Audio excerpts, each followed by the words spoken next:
그러므로 형제들아, 우리가 끝으로 주 예수 안에서 너희에게 구하고 권면하노니 너희가 마땅히 어떻게 행하며 하나님을 기쁘시게 할 수 있는지를 우리에게 배웠으니 곧 너희가 행하는 바라 더욱 많이 힘쓰라. 우리가 주 예수로 말미암아 너희에게 무슨 명령으로 준 것을 너희가 아느니라. 하나님의 뜻은 이것이니 너희의 거룩함이라. 곧 음란을 버리고 각각 거룩함과 존귀함으로 자기의 아내에 대할 줄을 알고 하나님을 모르는 이방인과 같이 세욕을 따르지 말고 이 일의 분수를 넘어서 형제를 해하지 말라. 이는 우리가 너희에게 미리 말하고 증언한 것과 같이 이 모든 일에 주께서 신원하여 주심이라.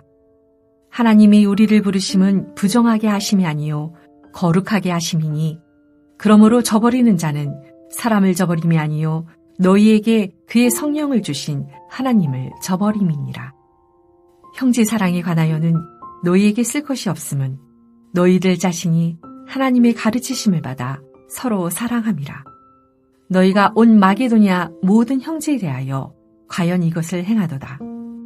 형제들아, 권하노니 더 그렇게 행하고 또 너희에게 명한 것 같이 조용히 자기 일을 하고 너희 손으로 일하기를 힘쓰라. 이는 외인에 대하여 단정히 행하고 또한 아무 궁핍함이 없게 하려 함이라. 어제 본문에서 바울이 데살로니가 성도들을 위해 기도한 내용을 기억하십니까?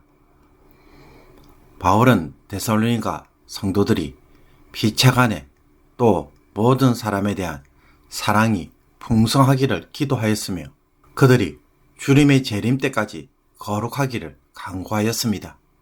오늘 본문은 이 거룩과 사랑에 대하여 좀 더 구체적으로 다루고 있습니다. 먼저 1절과 2절을 보면 바울은 기도와 같이 데살로니가 성도들이 하나님을 기쁘시게 하는 삶을 살기를 기대합니다. 데살로니가에 있을 때 바울은 장차 받을 환난에 대해 미리 말하였기도 하였지만 마땅히 어떻게 행하며 하나님을 기쁘시게 할 수 있는지도 가르쳤습니다. 이것을 데살로니가 성도들이 더욱 힘써 행할 것을 권면합니다. 그것은 무엇일까요? 3절에서 12절의 내용과 같이 거룩과 사랑입니다. 데살로니가 성도들에 대한 하나님의 뜻은 성도들이 거룩하게 살아가는 것입니다. 하나님의 뜻은 이것이니 너희의 거룩함이라. 여기서 바울이 생각하는 거룩은 무엇일까요? 음란, 자기의 아내, 세욕, 분수, 형제를 해함이라는 단어를 열거한 것으로 보아 바울은 당시의 이방인들이 쉽게 행하는 혼의 정사나 여러 부도덕한 성적 관계를 추구하며 이로 인해 선을 넘어서 다른 사람, 즉 심지어 형제들에게도 성적으로 착취하는 일을 하지 않는 것이라고 말하고 있습니다. 쉽게 말해 성적인 부분에서 이방인과 구별된 삶을 요구하고 있습니다. 데살로니가는 마게도니아 지방에서 가장 번영한 도시이자 우상들이 가득한 곳입니다. 민족 종교였던 카비우스 제사, 그리스 신들인 디오니소스, 이시스, 아프로디테 등을 숭배하면서 공공연하게 성적인 행위가 신전에서 이루어졌습니다. 그러므로 우상 숭배와 성적인 부도덕은 동전의 양면과도 같았습니다. 성도가 이런 세욕을 쫓아 자신을 통제하지 못하고 다른 사람들도 성적으로 해하게 된다면 여기에 대해 하나님은 반드시 신원, 즉 징벌로 갚아주실 것이며 또 거룩한 삶을 부르신 것을 거부하는 것으로 보시고 성령을 주신 하나님을 저버리는 것과 같은 일이라고 바울은 말합니다. 거룩에 이어 바울은 형제를 사랑하는 일로 하나님을 기쁘시게 할 것을 권면합니다. 형제 사랑, 즉 필라델피아에 대해 바울은 굳이 더 쓸 것이 없을 정도로 데살로니가 성도들은 이미 서로 사랑하고 있었고 온 마게도니아 모든 형제에 대해서도 고행하고 있을 정도로 잘하고 있다고 칭찬합니다. 여기에 대하여 바울이 칭찬할 것밖에 없기에 더욱 그렇게 행하라 라고 권면합니다. 사람이 고난을 오래 겪고 형편이나 사정이 나아지지 않으면 나중에는 몸과 마음이 지쳐서 서로 사랑하는 일조차도 짐이 되고 서로를 신뢰하는 모습이 점점 사라질 수 있습니다. 바울은 고난으로 인해 성도 간의 교제와 사랑이 식어져서 쉽게 무너지지 않기를 기대하고 있는 것입니다. 그런데 사랑에 대한 권면을 하면서 바울은 각 사람이 자기 스스로 생계를 책임지는 노동을 할 것을 권면합니다. 조용히 자기 일을 하고 너희 손으로 일하기를 힘쓰라. 데살로니가 교회에 있는 문제 중에 하나는 게으른 자가 있다는 것입니다. 데살로니가 후서 3장 10절을 보면 바울은 데살로니가 교회에 있을 때부터 일하기를 싫어하는 사람은 먹지도 말라라고 거듭 명하였습니다.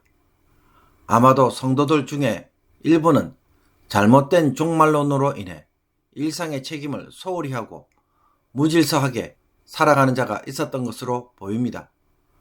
어떤 학자들은 데살로니가 교회를 구성하는 성도들은 당시에 함께 수공업을 하면서 공동생활을 하는 자들로 구성되어 있었을 것이라고 말하기도 합니다. 이것이 맞다면 잘못된 종말론으로 인해 아무 일도 하지 않고 다른 성도들을 의지하는 생활은 형제를 사랑하는 것이 아니라 민폐를 끼치는 일이 될 수밖에 없습니다. 그러므로 데살로니가 교회에서 형제 사랑은 다른 형제에게 폐를 끼치지 않는 것입니다. 사랑하는 성도 여러분, 데살로니가 성도들에게 요구하시는 하나님의 뜻은 성도의 거룩이라고 오늘 말하고 있습니다. 거룩이라는 것은 다른 말로 성별되었다는 것이고 하나님을 위하여 구별된 자가 된다는 의미입니다. 세상에 속한 자로서 사는 것이 아니라 하나님에게 속한 자로 사는 것입니다. 그러므로 자기 욕망에 집착하기보다는 하나님의 뜻에 집착하는 것에 길들여져 가는 삶이 거룩입니다. 데살로니가 교회는 극심한 우상 숭배의 문화 속에 자리 잡고 있었기 때문에 성적인 유혹이 많고 음행의 죄에 빠지기 쉬운 환경이었습니다. 그러나 바울은 이것을 결코 핑계로 삼지 않았습니다. 그것보다는 하나님이 성도의 몸을 성전으로 삼고 거주하시기에 그 삶을 지킬 것을 요구합니다. 이 말은 당연히 거룩하게 살라라는 말처럼 보이지만 다른 한편으로는 얼마든지 거룩하게 살 수 있음을 보여주기에 핑계를 댈 수 없다는 것도 말하고 있습니다. 성령이 우리 안에 계시기에 얼마든지 정결하고 거룩한 삶을 살 수 있다는 것입니다. 우리를 하나님의 형상으로 빚는 일은 그 어떤 유혹도 없는 상황에서 하시는 일이 아니라 고난과 유혹, 시험 속에서 만드시는 일입니다. 예수 그리스도께서 참 하나님의 아들로 인정받은 것도 고난과 시험, 십자가라는 길을 통해 이루어진 일입니다. 그러므로 죄의 유혹 때문에 우리가 넘어지는 것이 아닙니다. 우리 안에 계시는 성령의 역사를 무시하였기에 넘어지는 것입니다. 거룩한 삶을 사는 일의 실패는 세상의 죄가 너무 강해서가 아니라는 것을 반드시 기억하기를 원합니다. 우리 안에 계시는 이가 세상을 이기셨고 죄의 충동으로 날마다 역사하는 사탄의 권세보다 더 강합니다. 여기에서 신앙생활이 출발해야 합니다. 이것을 날마다 선포하면서 하루를 시작하는 것이 우리에게는 무엇보다 중요합니다. 자신의 연약함에만 몰두하는 것이 아니라 그것으로 핑계 삼아 스스로 위로하는 것이 아니라 우리 안에 계시는 이가 세상보다 더 큰 분이심을 선포하고 고백하기를 원합니다. 주님의 승리를 무가치한 것으로 만들지 않을 때 그 승리가 오늘 우리의 승리로 찾아오게 될 것입니다. 이 은혜를 누리는 복된 하루가 되기를 주님의 이름으로 축복합니다. 기도 드리겠습니다. 주님, 세상에 속한 더러운 욕심과 육신의 욕망을 자극하는 것들에서 과감하게 돌아서서 가까이 하지 않게 하옵소서. 마음이 정결하고 거룩할 수 있도록 마음을 지키는 자가 되게 하옵소서. 우리 안에 계신 성령님을 날마다 바라보고 교제함으로 성령님 때문에 하나님의 뜻을 깊이 묵상하고 깨닫는 하루가 되게 하옵소서.